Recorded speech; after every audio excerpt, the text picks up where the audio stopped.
Vídeo de hoje vamos falar do CDI da Sparta. Na minha opinião, o fundo que melhor surfou a onda do spread de crédito. Por quê? Porque esse fundo nasceu, vocês lembram muito bem, no mês de fevereiro, e ele nasceu com um objetivo muito claro. Ele nasceu buscando aproveitar esse descasamento entre mercado real, né? Quer dizer, a gente tinha lá debêntures excelentes de empresas boas, dívidas boas, sendo negociadas com um spread de crédito altíssimo, né? Então, esse descasamento entre realidade e precificação criou uma janela de mercado única para que fundos que soubessem aproveitar entrassem e realizassem ganhos com gestão ativa posteriormente. Então, é isso que a gente vai ver no CDI do Sparta, né? O fundo que melhor surfou essa onda aqui. Como é que ele está espremendo esse limão dos ganhos aqui. Coloquei o nosso limão para a gente ver até onde vai esses ganhos, até onde o fundo vai conseguir aproveitar isso aí. Então, primeiro, geral de tudo, aqui, como eu falei para vocês, quem comprou esse fundo na emissão, né, a lá R$ 103, né, praticamente surfou em toda essa onda de rentabilidade aqui. Então, o fundo chegou a pagar R$ 2, chegou a pagar R$ 3, basicamente aqui, onde ele realizou muitos ganhos provenientes da sua emissão inicial, onde ele comprou debêntures com um alto nível de carrego, né? Então, a situação do fundo hoje é essa aqui, cota patrimonial a 105, lembrando que o compromisso do fundo, cota estando acima de 100, é ele realizar os pagamentos, né? Se a cota estiver, logicamente, abaixo de 100, o fundo, basicamente, não vai realizar pagamentos. Então, segue uma lógica bastante parecida com a do juro. O fundo foi criado em fevereiro, patrimônio 82 milhões, já após emissão, isso aqui, teve uma emissão recente, né? 2.600 cotistas, carrego de 1,9 no spread de crédito. Esse é o carrego atual dele, interessante, vejo que já está igual ao do juro, né? E um duration no spread de crédito de 4 anos, um duration bem interessante. Então, o que é o carrego da carteira? Ele é CDI mais 1,9. A gente vai falar sobre hedge também desse fundo, o diferencial dele em relação ao juro, basicamente é esse. Aqui a cota do fundo, né, no mercado, né, desde junho, então vocês percebam aqui o fundo já, né, desde a emissão de R$ 103, ele vem subindo, né, lógico, após o Datacom, a gente tem esse comportamento de eletrocardiograma aqui, principalmente com anúncios elevados, né? Mas percebam que a melhor data de compra para o fundo aqui é sempre no início de mês, né? Onde a cota vai estar realmente aí mais próxima à patrimonial, né? Como aconteceu nesse mês, a cota chegando aos R$ 105, né? Então o fundo não está sendo negociado com ágio. E ele pagou agora nessa última distribuição de setembro R$ 1,12, né, que representa basicamente 110% do CDI. Então, muita gente reclamando, por que não pagou R$ 3, né? Eu vou explicar aqui nesse vídeo e acredito que vai ficar claro para todos vocês aí o que foi esse evento dos R$ 3, né? E como que isso é um evento não recorrente.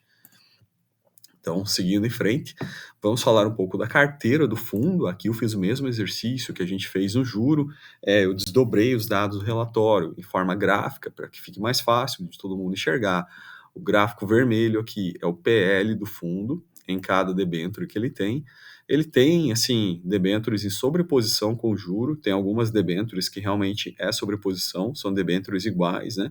A gente enxerga aqui facilmente, Enalta, PetroRio aqui, enfim, tem debêntures que estão presentes nos dois fundos, né? Existe sobreposição, sim. A gente vai analisar isso no nosso vídeo mensal, onde a gente analisa todas as debêntures de todos os fundos de infra e a gente enxerga sobreposições. Mas nesse fundo aqui, o ponto central é o seguinte, é vocês avaliarem aqui, principalmente a barra vermelha, percebam que ele é bastante distribuído em questão de debêntures, né?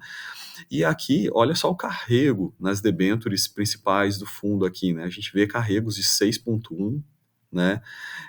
A gente vê carrego de 5,3, ó, carrego de 5,2, 4,5. Logicamente, a média dele é 1,9, CDI mais 1,9.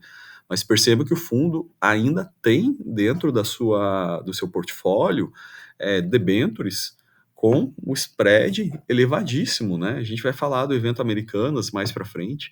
Então, no meu entendimento, isso aqui, dentro desse pacote aqui, ainda existem bons potenciais de compressão de spread, de ganho de capital para o fundo, para o cotista, basicamente, né? Quando eu falo para o fundo, é porque o fundo, logicamente, pode reinvestir e comprar debêntures melhores ainda, né? Fazer gestão ativa.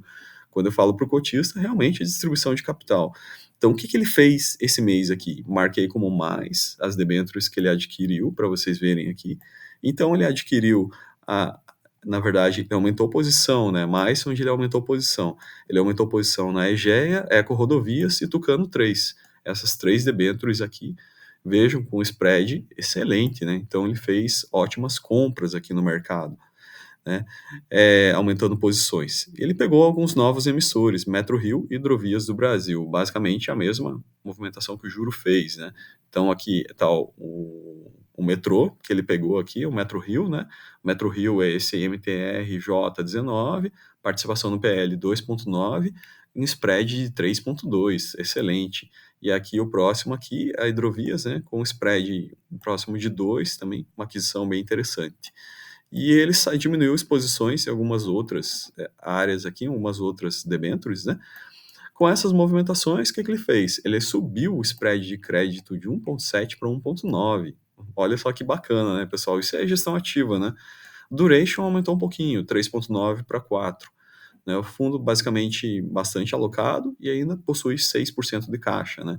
Esse dinheiro que ele pode estar utilizando para aproveitar oportunidades de mercado. Setorial dele, bastante também parecido com o juro aqui, a diferencial dele é que ele tem caixa ainda, né? 6% de caixa para alocar. Então, muito concentrado em geração de energia, saneamento, logística, né? Os setores excelentes da infra. Parte de ratings dele também muito parecido com o juro, né? Ratings excelentes, não tem nem o que falar aqui. Então vamos seguir em frente. A gente viu carteira. Agora vamos ver aqui, beleza, essa onda que o CDI surfou, né? Vamos entender isso aqui um pouquinho mais em termos de contexto. Então, eu trouxe aqui, logicamente, o objetivo desse canal não é fazer leitura fria do relatório, mas como outros canais da internet, a gente vai partir um pouco mais aqui para a parte de interpretação, aprofundamento de estudo, correlações com o mercado, né? Então, queria contar uma historinha para vocês aqui. No momento que esse fundo nasceu, na verdade, aqui perceba esse gráfico aqui, no mês de fevereiro, foi o fato relevante da Americanas, aqui, final de janeiro, né? E depois a notícia da Light, e o que, que aconteceu com isso, né? O mercado estressou totalmente, né? Então, esse gráfico aqui rosa, ele mostra o spread de carrego que o mercado ficou aqui. É a historinha que eu contei para vocês.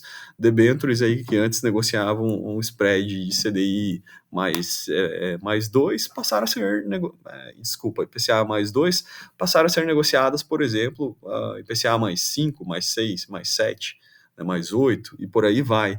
Então, isso foi uma oportunidade para quem soube aproveitar e comprar bons ativos nesse momento aí, né? Como foi o caso do CDI. Perceba que ele comprou justamente nessa época aqui. Agora ele tá acontecendo o quê? Está acontecendo que essas mesmas debêntures, o mercado, né, está comprando, só que por uma precificação de um carrego muito menor. Aí, com isso, as debêntures continuam apresentando queda no spread, né? E essa queda no spread, basicamente, a gente vê quais setores ainda estão caindo mais aqui. Por exemplo, máquinas e equipamentos industriais ainda estão com spread altíssimo, né? Saneamento, spread de 5, né? Aí vai para o petroquímico, um spread próximo de 4, 3,6. Energia elétrica, spread de 3, né? Telecomunicações já está com spread mais baixo, spread de 2. Então a gente vê muitos setores aqui da área de infra ainda com spread alto, com potencial do quê? Potencial de espremer o limão, que é o que o CDI fez. Então veja o que o CDI fez. Esse é o resultado acumulado desde o início do fundo. Então, com relação ao CDI do período, que é 8, né? Ele teve um ganho de 0,8 com o carrego de crédito, né? E ele teve um ganho excepcional, extraordinário, de 7,6 com marcação de crédito. Isso aqui, o que, que é? Basicamente, isso que eu falei para vocês. Ele comprou debêntures, na verdade, com um potencial debêntures boas, né? Com um nível de carrego muito alto, e hoje ele consegue negociar essas debêntures aí, fazendo compressão de spread. Então, basicamente, por isso que o fundo deu esse ganho excepcional no período, totalizando praticamente o dobro do CDI, né? Então, o fundo soube espremer bem esse suco de limão e entregar para o cotista, né? A grande pergunta é se isso realmente vai continuar, né? Então, logicamente, como vocês viram nesse gráfico da Americanas, as coisas já estão voltando à normalidade, né? Já está voltando ao cenário, sim, bastante próximo ao evento pré-Americanas, né? Vamos chamar assim. Então, o que que o fundo fala sobre o mercado aqui? Ele fala do cenário macroeconômico e ele fala que continua observando essa redução da distorção do spread de crédito, foi o que eu expliquei para vocês aqui, né, nas debêntures incentivadas, que trouxe impactos positivos para a carteira. Então, outro fato bastante importante, né? O que que ele fala aqui? Por conta do hedge total na carteira do Sparta Infra CDI, não observamos nenhum impacto relevante no fundo por conta do risco de mercado. Então, esse fundo, diferente do juro, ele é totalmente redeado, né? O pessoal transforma basicamente através de mecanismo DAP, né, ou similares, né?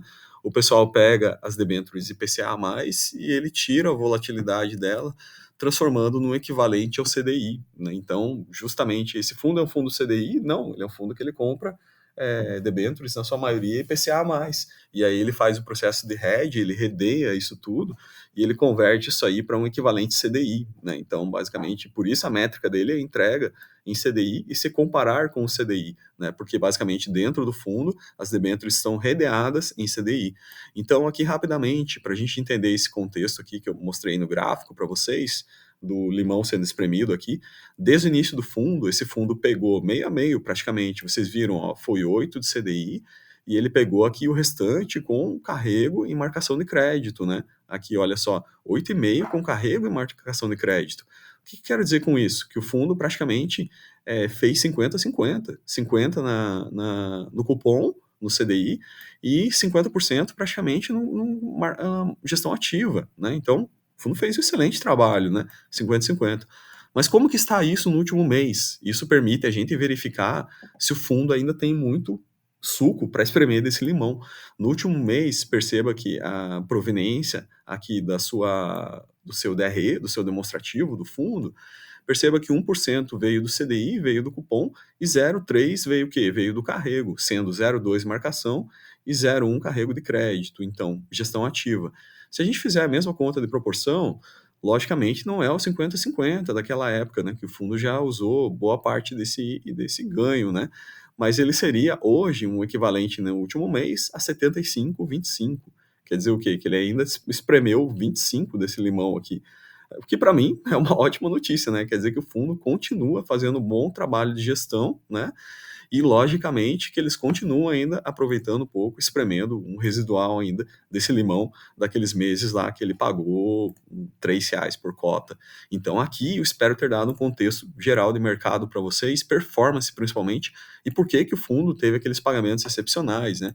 Que são esses pagamentos que a gente enxerga aqui, e por que que ele está pagando agora 110% do CDI. Então, foi isso, né? A gente percebe que a curva, para quem entrou na emissão, performou 200% CDI. Para quem entrou um pouco depois, logicamente um pouco menos, né? Mas enfim, ainda assim, uma excelente performance. Então aqui na parte de distribuição, a gente tem as constatações do fundo sobre isso aí. Então ele fala da distribuição de rendimentos, que é 1,12, né? Que o valor foi calculado considerando 110% no CDI acumulado sobre o mês, fechamento de agosto, né? Um pouquinho maior do que eles tinham sinalizado, né?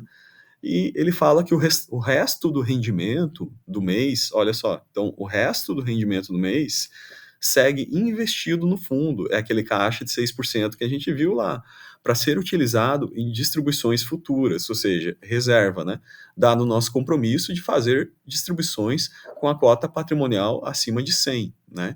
Então, para frente, esperamos seguir pagando pelo menos 100% do CDI acumulado até o final de 2023. Então, de certa forma, aqui já tem um guidance, né, pessoal? Esse guidance seria seguindo essa faixa aí dos 110% do CDI até o final de 2023.